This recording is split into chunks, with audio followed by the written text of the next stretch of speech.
Facebook. Both of them. And I can start in about 30 seconds. You guys are ready.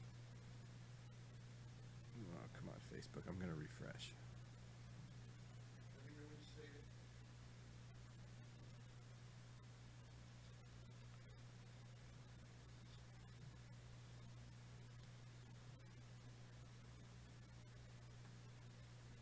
There you are.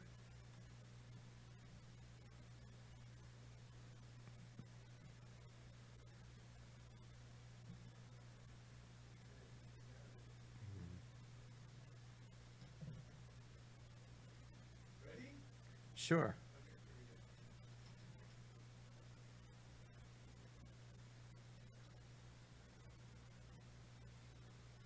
Seconds.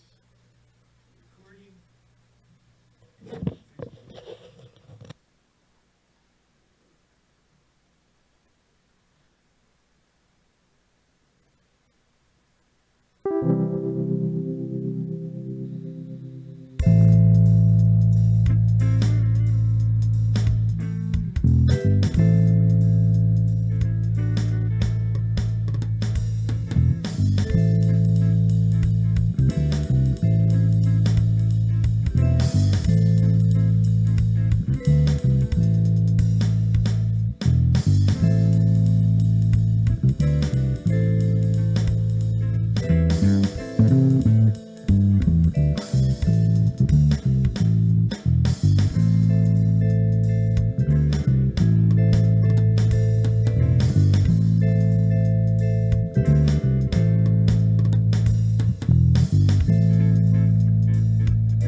Welcome, ladies and gentlemen. It's 8 p.m. on Thursday night. That can only mean one thing. It's time for the 23rd installment of the Age Out Angels Radio Hour. My name is Greg Rapport. I am the founder and executive director of Age Out Angels. We are a 501c3 nonprofit corporation that provides one-to-one mentors to youth who are in need. This program is brought to you every week at this time, courtesy of Doc G and the fine people here at Hamilton Radio, who allow us to use this airtime, and Doc G is our engineer at the board tonight. We're continuing a couple of conversations from last week's.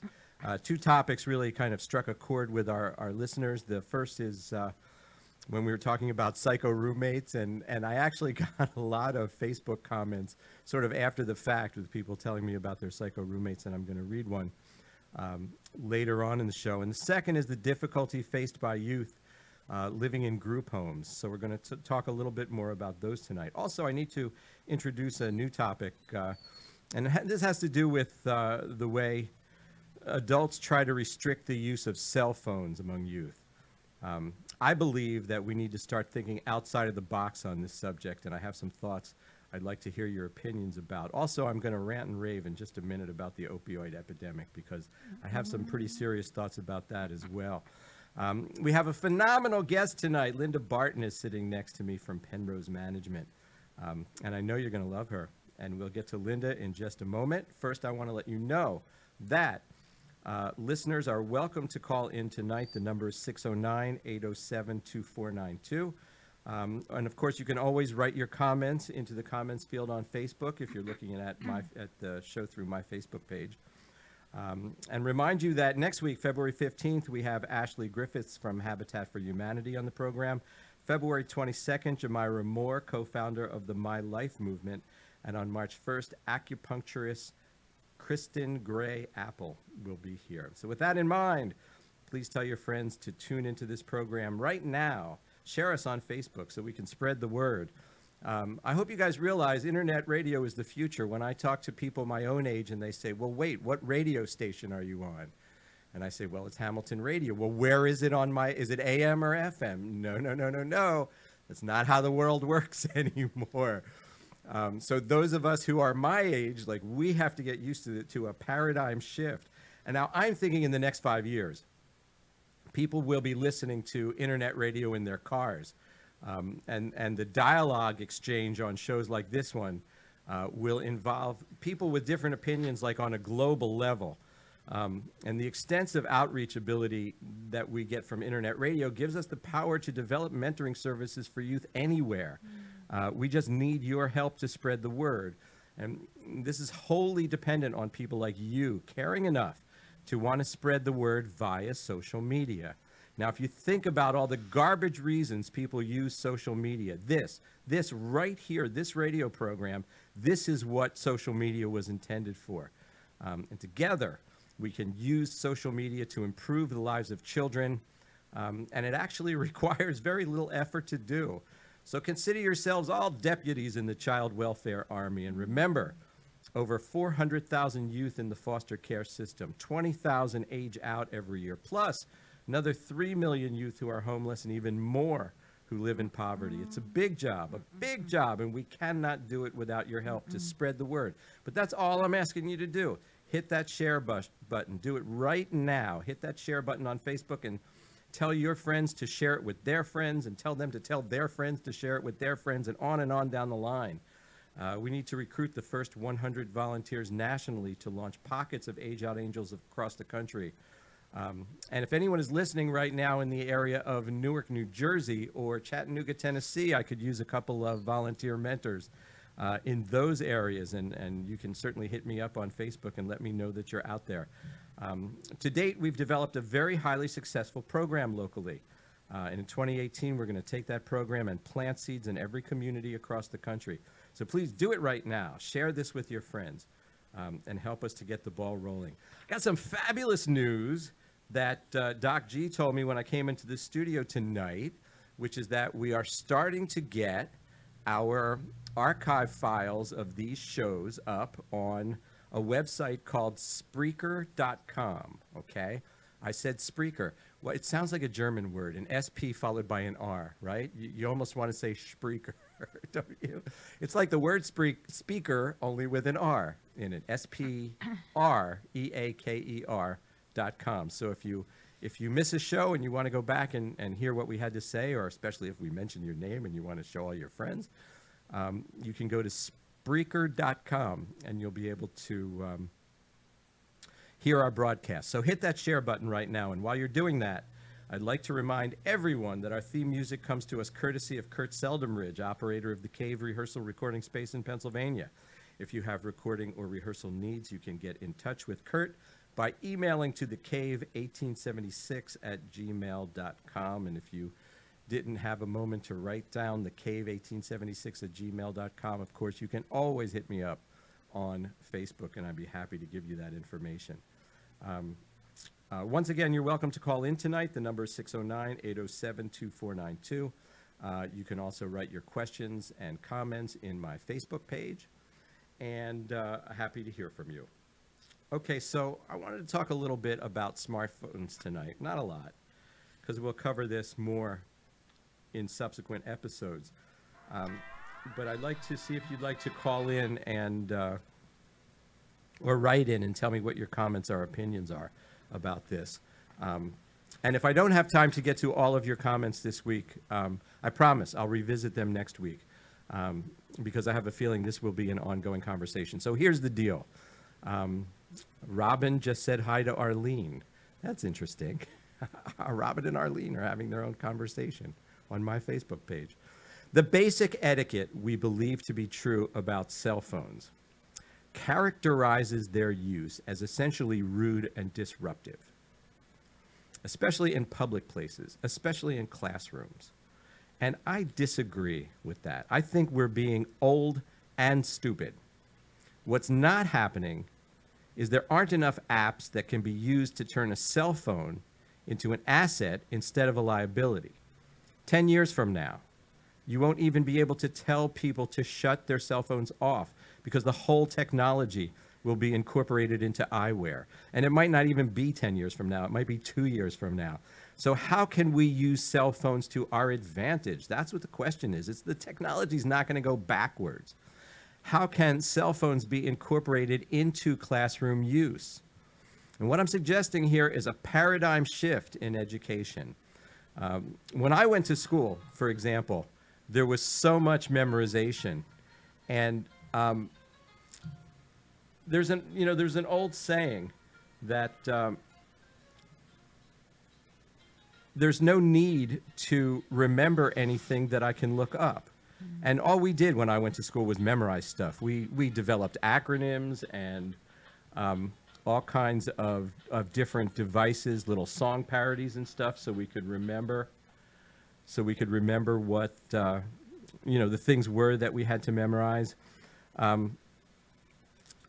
But there's absolutely no reason to memorize like almost anything. So with a cell phone, the whole world is at the fingertips of a student, and instead, in our schools, we're teaching youth that basically cell phones are bad, okay? And what I see all the time is I see youth spread inaccurate information and ask each other questions, when in 10 seconds, with the correct use of a search engine and a cell phone, they can get the answer. And what blows my mind is you can learn how to fix your car with a cell phone. There's an amazing amount of things you can do.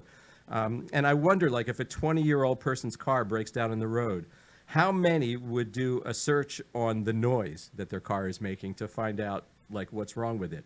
Or search YouTube for a fix, that could get them out of trouble in the middle of the night. There's this insurance commercial that blows me away, okay? And you've probably all seen it. There's two dumb millennials, right? And they need roadside assistance because neither one knows what a lug wrench is, okay? And I'm not saying they're dumb for not knowing. That's not what I'm saying. What I'm saying is that we're dumb for not having taught them how to use a smartphone. I'd like to hear your ideas. So write in or call in and tell me some good ideas for how to use smartphones to help youth.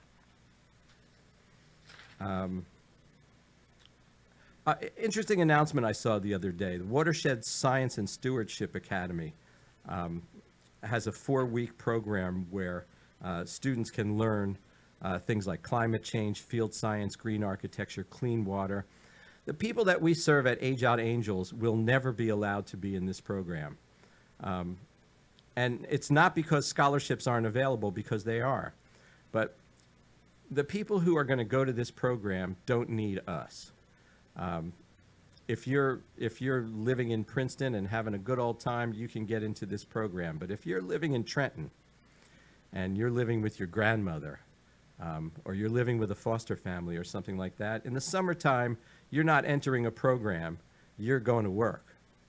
That's basically what you're doing. In the summertime, you're supposed to be bringing a little bit of money into the household. You're supposed to be learning what the value of hard work is. That's what you're supposed to be doing. So there's this wonderful kind of program that's out there, but it's kind of sad because the people who we serve will never be able to take advantage of that. And the ones who do take advantage of that will have a slightly enhanced resume when they go to apply for colleges, and our people won't. So I just wanted to point that out because it makes me a little bit sad. Also, Mercer County Career Exploration Fair is happening on Wednesday, March 7th, 2018 in the Cure Insurance Arena, 81 Hamilton Avenue. That is what our people will be going to. And this is happening, I believe this is happening during the day. It's March 7th, which is a Wednesday. It's 10:30 a.m. to 12:30 p.m. So this is really for the youth who are out of school. That's what that's for. Now, I want to tell you a little bit about the opioid epidemic, but I'm going to do that later because I've now talked way too long, and I want to get to our guest, Linda Barton. So if you'd hit the music there, Doc G, let's take a short break, give you guys a chance to share this with your friends on Facebook, and we'll be back in about 45 seconds with my guest, Linda Barton. So don't go away, but hit that share button, okay? Do it right now.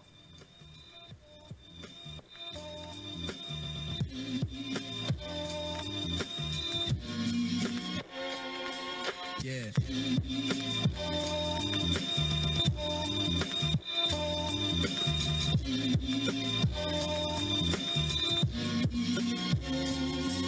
Yeah.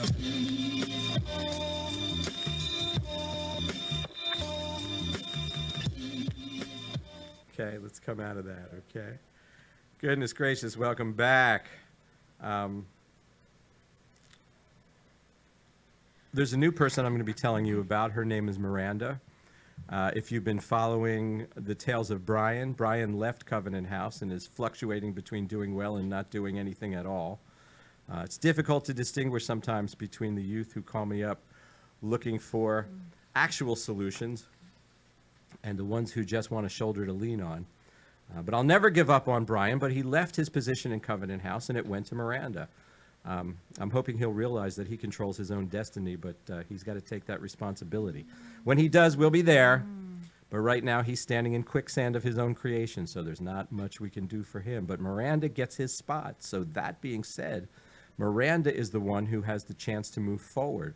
More about both Brian and Miranda in weeks to come. Remember, next week, February 15th, when you're all hungover from Valentine's Day, my guest will be Ashley Griffiths from our local chapter of Habitat for Humanity, and she'll have some big announcements regarding housing in this area for those in need. And speaking of housing, Linda Barton is the social service coordinator for a construction company called Penrose Management, correct, Linda? That's absolutely correct. Okay, welcome to the Age Out Angels Radio Hour. It's nice to have you here. And we'll talk about the construction and the housing and everything in a second, but I'm always curious to know what your background is. Just give us the long or short version. It doesn't matter. What got you here? Oh. Back in the day, you were in college, either it was teacher or nurse.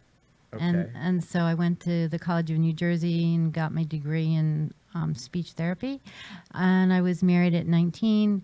Married into a family business, Featherbed Lane Rest Home, 23 schizophrenic adults. And I did that until I was 36. That was an experience.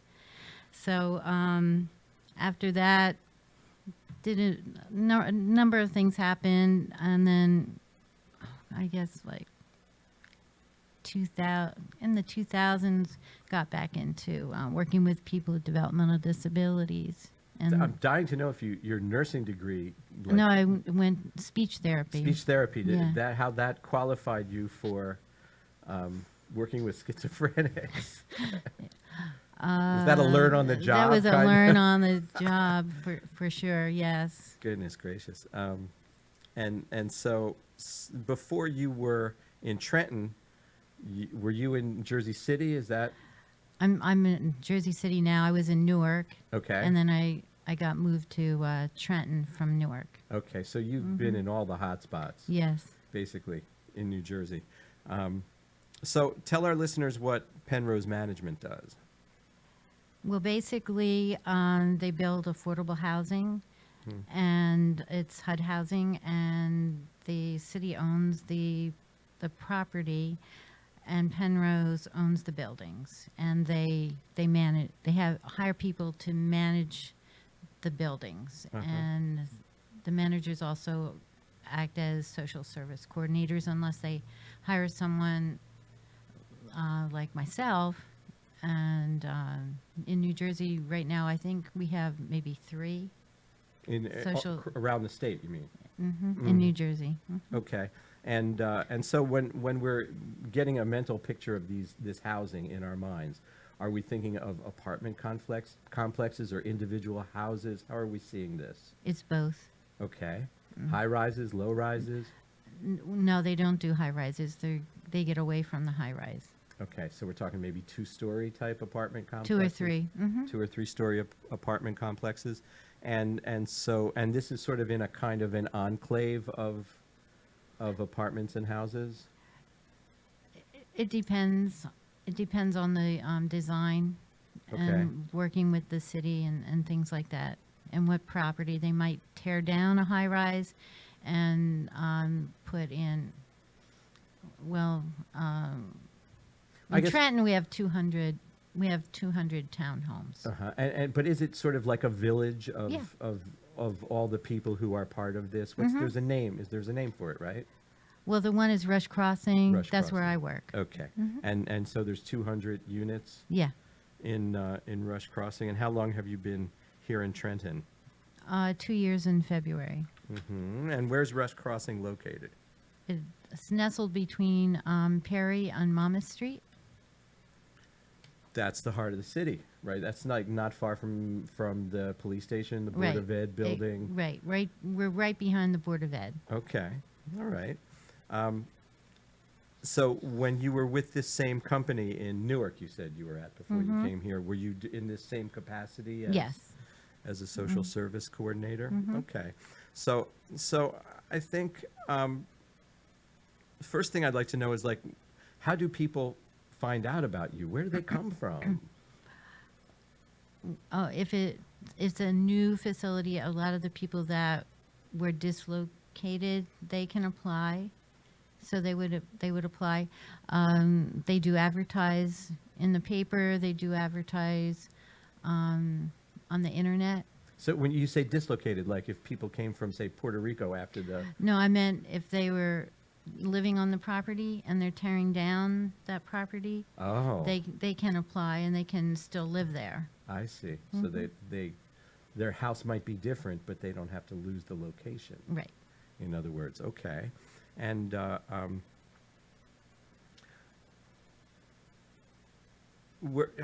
think that in some ways you and I are similar, because what we try to do is look at individuals and figure out what it is that they need. Right? Am I right? And then figure out a way to provide that. Exactly. You know, that thing. So if people are out there and they're wondering what the job of a social service coordinator is in this capacity, it's really a lot about communicating And a lot of listening. and listening. Right, right. Because they will tell you they might need food stamps or a job or a connection to help them with rent. And there's 800 nonprofits in Trenton willing to help people. It's a matter of networking and connecting with them and just matching up what people need with whatever they need, try and help them get it. And when a lot of people put these organizations together, they think that they know what a need is, but they haven't done that kind of background work. They're, sitting on the outside, sitting in the middle class, and thinking, oh, if those people just had this, and and the first thing I think of is what's wrong with that sentence is those people, because we're kind of all in this together, and you have to, you can't think of it as being there's an us and there's a them. There's just all of us, right? So one thing that you do, if I understand this correctly, is you survey Yeah. the people. So can you tell us a little bit about Yeah. about the survey? Sure.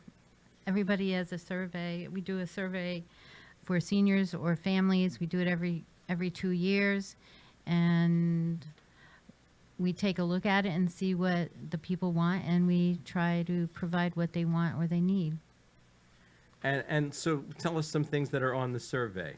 Are they open-ended questions, like what do you need, or?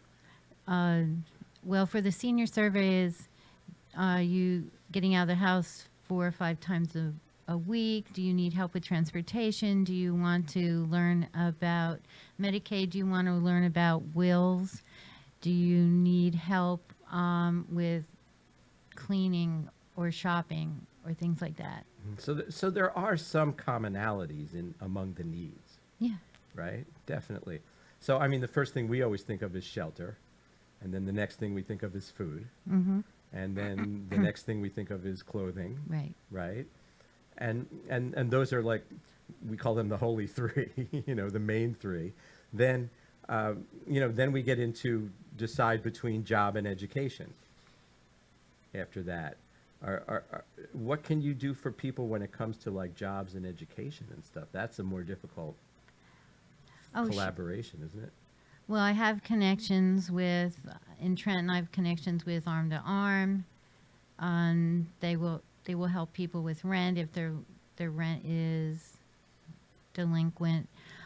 We also have connections with the One Stop Center, Mercer County College, and Mercer Street Friends, and we give the folks those references. So that you spend a good deal of your time either communicating with the people you're serving or networking with the people you need to collaborate with, right? Yes. And so when you're doing those collaborations, you need to put together programs. Right. For example, I met with a young lady from Children's Futures, and we do give diapers out twice a month, and so she's going to have someone come to give out information about their programs while we're giving out diapers. So I'm doing piggyback because we have people that are coming into the office. So diapers, you have like a lot of pre-potty trained kids, don't you? We have 100 kids on that property. Uh-huh. Yeah, and I'd say maybe 50 kids that need diapers. Okay, well, I raised 2, so 50 kids who need diapers at what? Somewhere between 4 and 6 diapers per 24 hours? I can provide them with about 20 a month. We're not giving it all away, but they're needed, because if you don't have diapers and your child's in childcare, they can't go to childcare that day. Yeah, you got a problem. That's right. And we'll talk more about that. We'll talk more about that in a minute. Do you have other things that you can make available to them for education? And is there anything? Is there a Head Start program or something, or a preschool or something that you have going on the premises? In Jersey City, we have a Head Start in the building, and it takes the first and second floor of one of our buildings, and then the third and fourth floors is residential. And that's my claim to fame. You started that program? No, Oh. no, getting people in there. Oh, getting them in, yes. The parents had, before Head Start was built, the parents at Egyptian, they asked me to do a language development class for the 2-year-olds. And so I also brought Head Start in to work with the moms and the kids. And that was just about when they were having early Head Start. So the kids got into Head Start, the moms went to school, and now the moms are working at the Head Start building, and some of their kids are in that Head Start. Fantastic. That's beautiful. Linda Barton, everyone. And we'll have some more with Linda in just a few minutes, but I do need to take a few minutes now because I was giving some thought to the opioid epidemic, and I decided that I'm mad as hell and I'm not going to take it anymore. If you're following the news, you hear several items over and over. The first is that there really is an opioid epidemic, and besides the fact that people are dying, there are, and I heard this number last night, 500,000 children who are being displaced by this epidemic across the country. And it's affecting middle and upper class white people, so politicians are actually starting to take notice. And this came in the news yesterday because part of the new federal budget proposal involves spending a couple of $2 billion to combat the problem. But what I don't understand, and the part of this that really angers me, is why every single politician on both sides of the aisle has this incredible inability to point the finger where it belongs. You rarely hear the name Purdue Pharma, which is the name of the company that introduced OxyContin in 1996 and started this whole thing.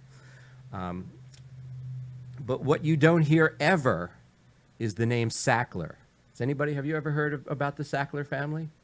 No. The Sackler family started this whole thing, and there's a reason for the reason that you don't hear the name Sackler is because they have absolutely positively knocked themselves out to keep their name completely separate and unrelated to Purdue Pharma. And not only is it their company, but you know how most pharmaceutical companies are publicly held. You can buy stock in all the different pharmaceutical companies. Purdue Pharma is privately held by the Sackler family. Purdue, it sounds like a university, doesn't it? Sounds like it has credibility because it's Purdue University, but it isn't. The Sackler family, one of the skeeviest families in the history of the world, and I'll talk more about them in weeks to come, but what I want you to take home from this tonight is the Sackler family has made about $14 billion by essentially creating an epidemic that now we as taxpayers have to foot the bill to correct. And that's assuming it even can be corrected, because you know epidemics get to the point where they can't be stopped. So essentially they kill our people. They leave 500,000 of our children to flood an overflowing child welfare system. So hey, blame the child welfare system, right? But they can't possibly handle this load. While this family laughs all the way to the bank. And there are places like around the world where their philanthropy is well known, like among the absolute rich and famous. They've built these, you know, towering monoliths to excess, and they're called like the Sackler Wing. And they get like, you know, members of the royal family to cut the ribbon at the ribbon ceremony of these places. And the whole time they've made this money by creating this horrible epidemic. And in the weeks to come, we're going to talk about how what they did was mislead doctors to encourage and secure widespread prescribing, and how it's that misuse of the facts, just like when the cigarette companies did that at one point, just to make money. No thought at all about the people who they'd be killing. No thought at all about leaving children without parents. No thought at all. What totally makes me crazy is that they perpetrated this fraud under the nose of regulators, right under the nose. And now every politician wants to be the champion of solving the epidemic, but not one single politician is willing to call out Purdue Pharma and the Sackler family and take that $14 billion from them.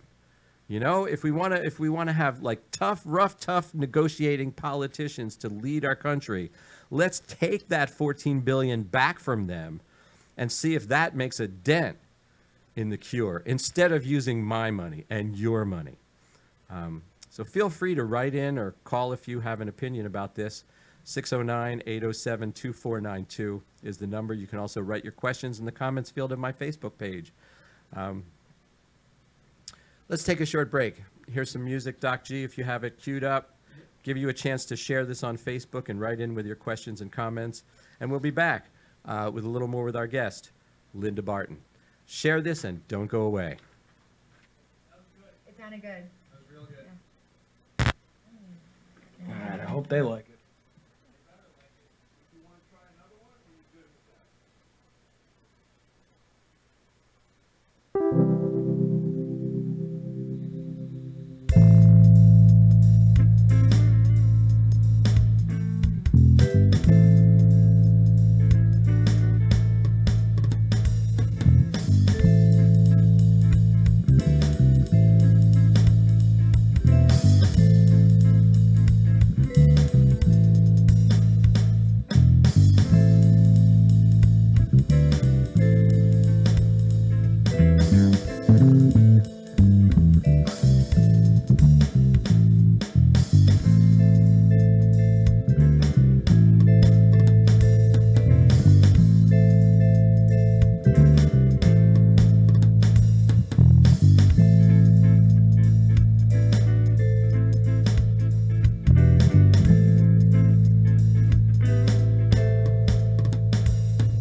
We're back with Linda Barton. I do need to remind everyone about the Princeton Elks Charitable Trust. The Princeton Elks Charitable Trust provides funds for worthy individuals, organizations, and veterans.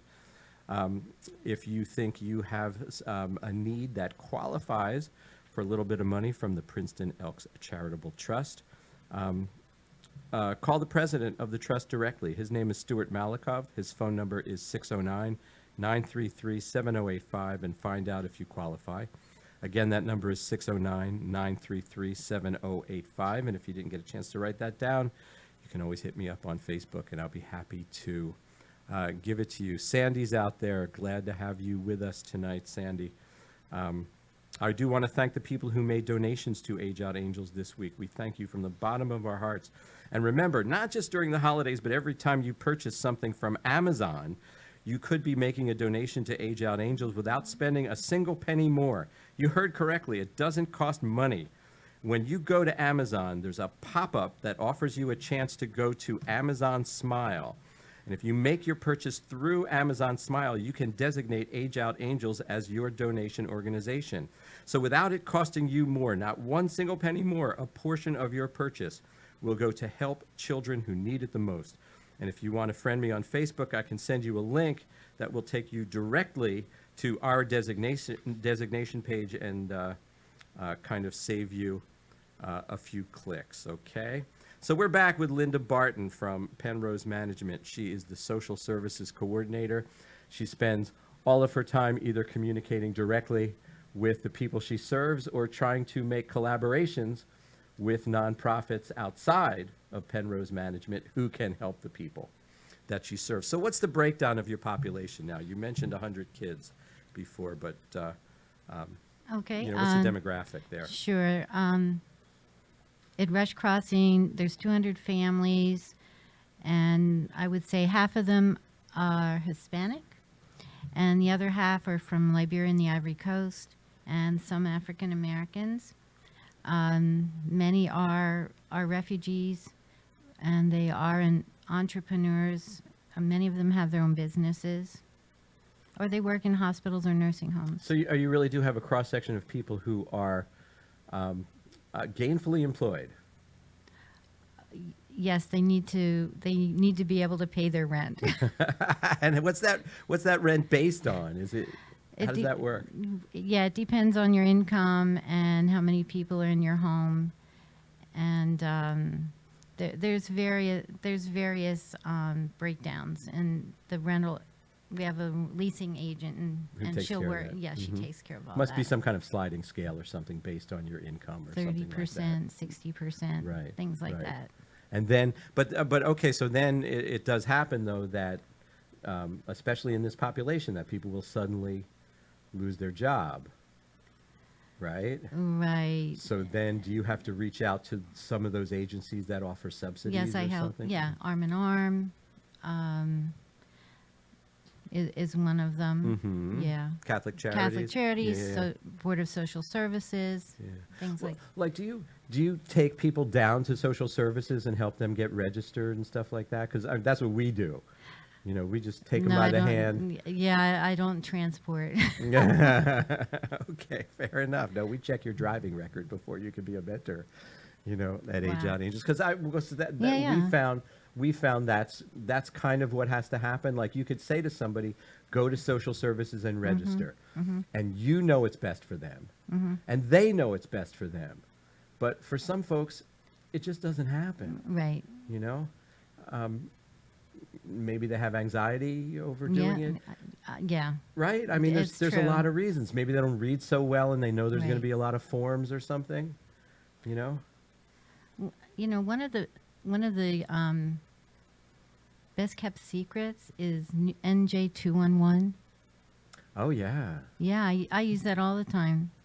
You just I sit call there, to, yeah, NJ211, and I'll sit there with the person and tell the need and what county we're in, and we'll get the information right then and there. Now, I was reading, actually, just earlier today, is NJ211, do you know if that's an offshoot of the United Way? Yes, it is.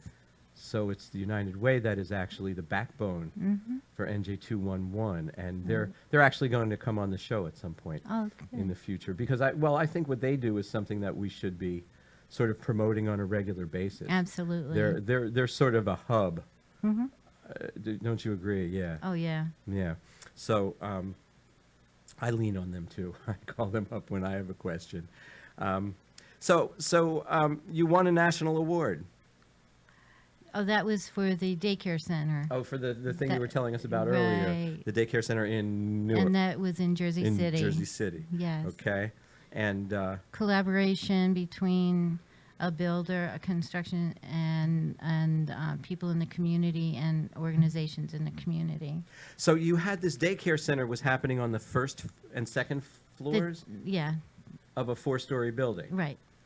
So the people were actually living. On the 3rd and 4th floor. So they could go to the daycare center without ever leaving Yeah, their building. right. That's pretty incredible. Yeah. I mean, that's amazing in a big city. Oh, yeah. I mean, our property is relatively safe, you know. We have a great relationship with Jersey City Police Department. Saturday, we had a game day with the kids, and one of the police officers came and hung out with the kids, and we did some game boards and things like that. So what was I reading about you, that you have a background in ancient language development? No, not ancient, just language development. Where did the And word speech- ancient and speech speech therapy? therapy. So is that So, I mean, life is all language development. It's all life experience, right? so is that something that you use when you were organizing that daycare and everything else? Did that come into play? Oh, yeah. Yeah. And so what was happening there is the 2-year-olds were going to Head Start, right? Right. And that frees up the mother, And the mom goes to school, and she gets certified. and she gets certified, and then some of them are working at the Head Start, and some of them are now working for the Jersey City Board of Education. Fantastic. That's fantastic. So I want to take a few minutes and talk about diapers. Not diapers per se, but, and Lisa's listening in tonight. Lisa, hi. It's good to see you or hear from you out there. But diapers are actually a kind of significant thing, because a woman can lose a job over not having diapers, can't she?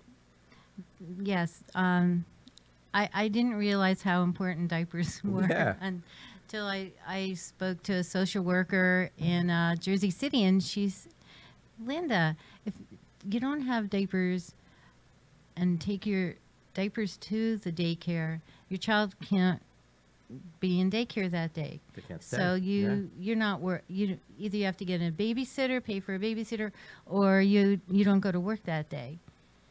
Plus, if you don't have enough diapers, your child's in a soiled diaper for hours, then you get skin rashes and things like this, and child is crying and in pain and things like this, and the mother gets frustrated, and then you have it escalates. So diapers are important. Yeah, they're sort of the linchpin of a happy day, Yeah. you know, for especially for single moms, if you're a single mother. And the job situation, I hope people out there understand this, but the job situation, when we're talking about the inner city in Trenton, can be very precarious. You can lose your job quickly. There's 20 people waiting, for your job, and if you're not going to show up, no one's interested in your excuse, no matter what it is. And so you can find yourself unemployed faster, and that's a pity. And when it's something like not having enough diapers is the reason for that to happen, it's just so good that there's folks like you who are out there. And Cuddle Me is the And Cuddle Me. organization that provides diapers. That's right, Cuddle Me. So what's on the horizon? Do you have anything coming up that you're thinking about planning, working with Oh, your yeah. group? I'm working with one of the residents. We are working with some of the families to encourage them to come to either ESL classes or citizenship classes, and working with Reggie from the Boys and Girls Club to provide childcare. So there are no excuses. Boys and Girls Club's a great organization. I right? love Boys and Girls Like Club. they'll yeah. feed them. They make sure they. Get their homework done. Yeah. They will pick them up from our site. Yeah. The parents have to bring the child home afterward, but I can't wait. I can't wait to see it happen. So tell me a real story. Tell me a story about a real person who you've helped and made a difference. There was one individual lady. She had her CNA, and we worked for a number of hours, and she was able to get a job at a I believe carrier clinic, and she was so happy. I think she's still there, and every time she sees me, I get a big hug and a kiss, and And that just makes you feel fabulous, doesn't it? absolutely. That's wonderful. Just want to take a little side trip for a moment. Vivian's out there, and she wrote diapers for all ages. Everyone gets a diaper. My friend Tom and Jilly wrote in last week when we were talking about psycho roommates, and I wanted to read you what he wrote because it struck me. He wrote, in grad school at Rutgers in Newark, I lived in the international housing apartments. One roommate from Nigeria, one from mainland China, one from Cuba, and me.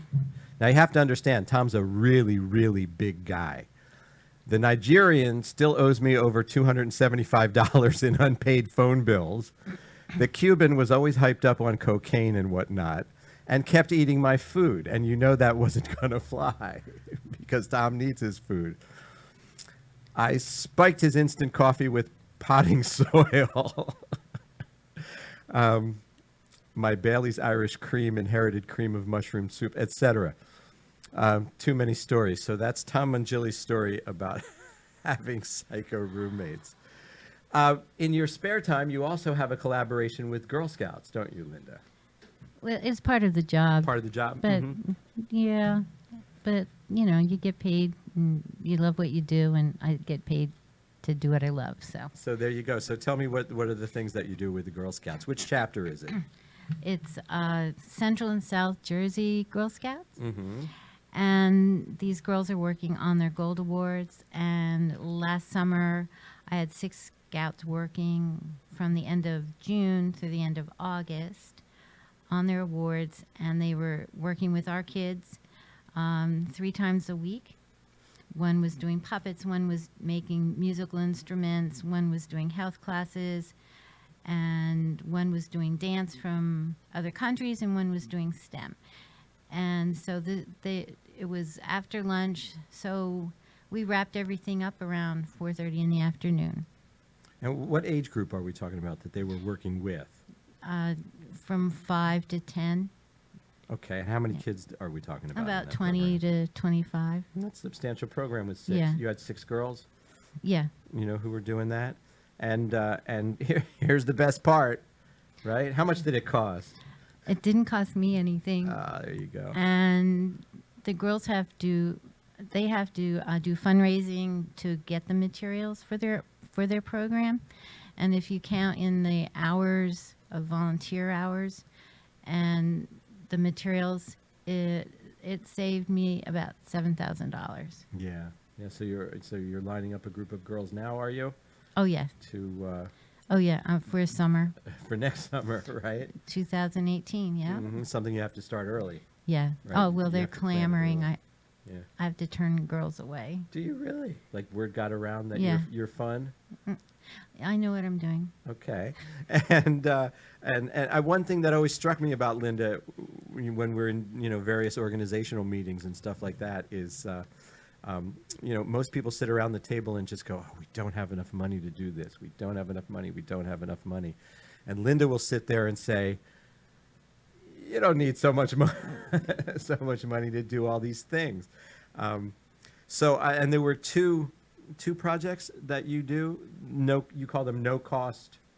Right. Well, the one girl, this will be for the summer. Mm-hmm. We're working with Jacques Howard, who has connections with TerraCycle. Okay. And the Girl Scout, we're going to be getting soda bottle caps and making art out of it, modern art, and that would be a project. And we're hoping to get T-shirts and making them into it would be tearing them apart and then resewing them and making them into grocery bags. Wow. Yeah. So That's amazing. Oh, and my pet project, some of our kids go to secondhand stores and things like that. And so what we want to do is to upscale their clothes and make them fashionable and teach them how to make things beautiful. Wonderful, wonderful. And so there was another one too. There was this idea of taking plastic bags. Right. Right. ShopRite grocery bags. You can cut them up and crochet them into mats for the homeless. So that they don't have to Sit on the ground, on the snow, on the road. get a little on the- something of in the way a of little something, insulation. yeah. Yeah. So it's just taking a plastic bag and Yeah. and making it into something. I think that's absolutely amazing that you do that. Now, can you tell us how people can reach you, individuals or maybe potential, if there are any corporate sponsors out there who Oh, might be interested in absolutely. helping you out? How Sure. would they get in touch with you? My email is lbarton, Barton, at Penrose, PENNROSE.com. We're always looking for helping people for team building and things like that. Say it again. Say it one more time. Barton, Barton, at Penrose, PENNROSE.com. Excellent. So feel free to tap Linda and see if there's a way that you can help her out. Arlene is out there listening. Hi, Arlene. Good to have you aboard. I wanted to tell everyone about this sort of group home story. This was a story written by a girl who is, I think she's about 22 or 23 at this point, and she's recounting her time in a group home. And it's kind of an interesting story because it's not like all horrible, which is what you're expecting, right? Well, they told her that it would be rolling hills, Shetland ponies, and tennis courts. That's what they told her. It sounds more like a great country club or a camp or something, right? And so the fact is that it wasn't pure hell. That's not what it was. And the other fact is that the mother abandoned the child. And I'm not always sure what the state is supposed to do. I mean, we really want to do what's best for the child. But the moment a mother abandons her child, welcome to Traumaville. That's where the whole trauma is. So write to me if you think you have an answer, and I'll continue telling the story. There were these individual little houses. They called them cottages. And they were divided by gender and age, and there was a tennis court and a game room, an administration building, a pool, trails, and lots of room to walk. The handsome male staff member, well, he was later accused of child molestation, so it wasn't all perfect, and that actually speaks to a screening and vetting process for people who work with youth. Someone was speaking at a conference I was at the other day and said it was really quite amazing how many organizations there are, similar to Age Out Angels, where they don't properly vet people that they have working with children. And we put people through a very stringent vetting process. We need your work history, we need references, we need a fingerprint, state and federal background check, we need to see your driving record, and then we make everyone wait a while, which is a little bit annoying for people who say, hey, hurry up, I need a kid. I came here to help and you're making me wait. But no, we need to wait and we need to find out, what could be lurking in the background. There was a piano in the main room of our cottage and a big living room where we had dorm meetings where everyone would go around the room and tell you what was wrong with you, but never what was right. The hallway was tiled and there were bedrooms up and down the hall and offices and a nurse's station in between. The large dining room seated young girls on a long wooden bench as we passed. Boy, that sounds like Orphan Annie, doesn't it? A long wooden bench, right? With girls seated as we passed bowls of food to one another on a long brown table. The kitchen was where we prepared our own meals, each of us taking turns. Sounds like they were learning a good skill, right? Depending on the week, some of us had KP duty, cleaning up the mounds of dishes and pots and pans before heading off to one activity or another, or just back to our rooms to dream, write letters, cut or dye our hair, or play our radios.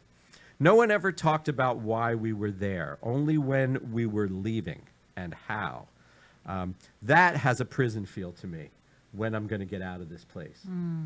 That feels like to me. And remember, we're talking about the psyche of people who are 7, 8, 9 years old. They don't have any perspective on life. Their dream, and she says this in the next sentence, everyone dreamed that their parents would pick them up one day and tell them they could magically come home. Her roommate was Orabelle, had been there for 10 years, and she was 17. No, that wasn't her roommate. Orabelle and her roommate, Teresa, got kicked out one night after the staff caught them in bed together. Now, this is so typical of children who live in unstable living situations. They're not allowed to, and I'm not going to say make a single mistake, because 17 years old, a lot of people sleep together. at that age. So I'm not going to refer to that as a mistake, but they're not allowed to veer off the path of the directions that are set. And so that's clearly what Orabelle and Teresa did, was they just veered off the path. And you only get to do that once in these places, and you're gone. One resident, Serena, had an older sister who was killed in a car accident while she was living there. I remember how quiet Serena became after that, and how the staff wanted her to bounce back so quickly after a brief period of hugs and kisses that they handed out gingerly and hesitantly. For some reason, people think that kids can just bounce back, you know? And I'm not sure why that is. In fact, I think most people believe that kids can bounce back faster than adults can.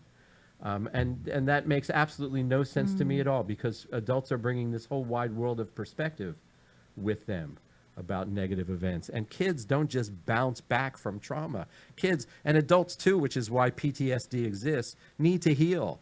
And you don't hear that in any of this. I did see the Shetland ponies, but never rode them. Now, this part sounds fun. We took a lot of field trips to movies and skating. We went to the Elks Lodge for barbecues and pool parties, where some of the members would sing "You Are My Sunshine" and give us gifts and cards. On the 4th of July, we had watermelon at the pool, cooked out, and swam all day. We weren't supposed to think about parents who left us there temporarily, or for some of us, parents who left us there permanently. Now, this is where it goes dark. While I was there, I developed anorexia to get my mom's attention, hoping that if I starved myself, she'd let me come back home. But all that did was land me in the hospital for 2 months. And when she went back to the children's home after the hospital, she evolved into a bully. She became a bully at that point. The staff used to drag me out of bed at 2 a.m., weigh me for my anorexia, and if I gained a pound, haul me back down to the pool to make me swim 6 laps. Then I was allowed to go back to bed. That doesn't even make any sense. You know, that sequence of events doesn't even make any sense. They kept telling me, "We're going to put you in the hospital if you keep losing weight, and they'll have to stick a tube down your throat to get you to eat, a feeding tube." I didn't believe them, so I kept losing weight. I didn't think I was fat. I just wanted mom's love. But it never worked. This really starts to break your heart. Kelly and I, that's Kelly was her roommate, terrorized a girl named Rebecca who reminded me of myself by chasing her on our bikes, teasing her unmercifully as I had been teased, making her life miserable. I was 14 at that point and wanted to fit in. Kelly, Jackie, another resident, and I started hanging out together. I soon became the ringleader of the bullying, going from victim to victor in my own adolescent mind.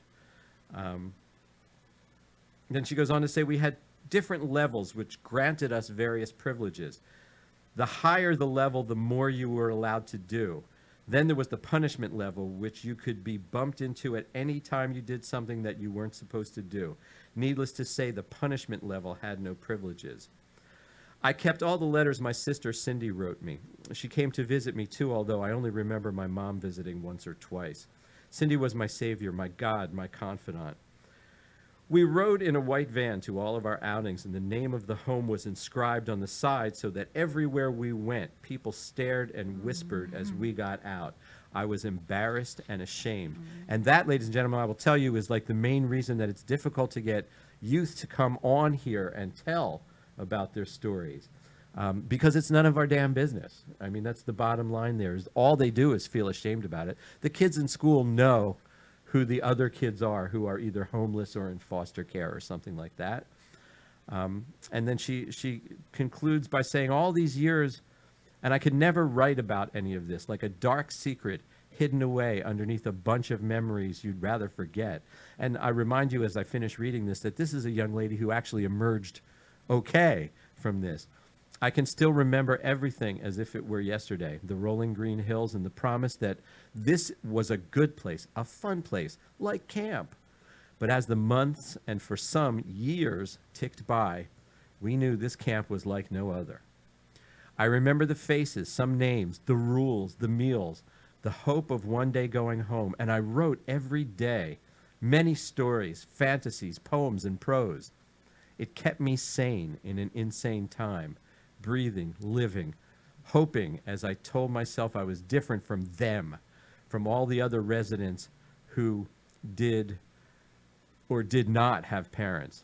I repeated all this to myself regularly, silently, wistfully, hoping as I hung on to my sister's letters of hope and inspiration. While my friends were spending the summer with their parents and their friends who lived in real houses and had normal summers, I was in a children's home with numerous others who all had the same hopes and dreams of just one day going home. We never asked one another, "Why are you here?" because we didn't have to. We knew it was because we were either bad or too much trouble.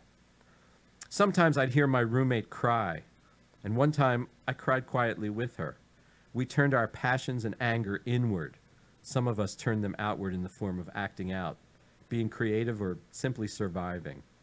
I still question authority, and I still rebel, looking for that loophole that keeps me from losing myself. And I hope, dream, and contemplate about the home that doesn't exist. That is, until I build it. There you have it, ladies and gentlemen. Another hour talking about youth who should matter more in our political and economic discourse than they do. We thank you so very much for tuning in, and maybe hitting that share button on your Facebook page to help us share this word with people all across the country and with your friends on Facebook. Again, we offer a very humble thanks to Hamilton Radio for providing this time for us, to the people who wrote in tonight, and a very special thank you to my guest, Linda Barton, who I'm so glad I got to know going around the collaborative efforts of Trenton, New Jersey. And join me next Thursday at 8 p.m. when my guest will be Ashley Griffiths from Habitat for Humanity. So until then, let's make this week the best week ever. Good night.